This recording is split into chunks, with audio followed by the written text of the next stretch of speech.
নমস্কার বন্ধুরা, প্রথমে জানাই শারদীয়ার অনেক শুভেচ্ছা। আজ বানাবো কাঁচা বাউলের ভাপা। তার জন্য প্রথমে মাটির হাঁড়িতে কলাপাতা বিছিয়ে নিচ্ছি। আপনারা এটা কড়াতেও করতে পারেন। হাঁড়ির মধ্যেই সর্ষের তেল, লবণ, হলুদ আর একটু লঙ্কার গুঁড়ো একসাথে মাখিয়ে নেব। এর উপরে 4 পিস কাঁচা বাউল মাছ দিয়ে আমি কিছুক্ষণ মাখিয়ে রেখে দেব। এইভাবে 10 মিনিট রেস্টে অবশ্যই রাখবেন। তারপরে কালো সর্ষে, সাদা সর্ষে একসাথে বেটে ভালো করে ছেঁকে সেই জলটা আমি দিয়ে দেবো। বাস, আর কিছুই না। ওপর থেকে 4টে কাঁচা লঙ্কা ছড়িয়ে ঢাকা দিয়ে গ্যাসের ফ্লেমটা একদম লোতে দিয়ে 15-20 মিনিট ভাপিয়ে নেব।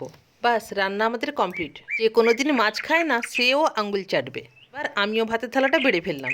সাদা ভাত, লঙ্কা স্যালাড, উচ্ছে আলু ভাজা, সয়াবিন, সামান্য ছোলার ডাল দিয়ে কুমড়োর ঘন্ট, মসুরের ডাল, টক দই, আর আজকের স্পেশাল কাঁচা বাউলের ভাপা।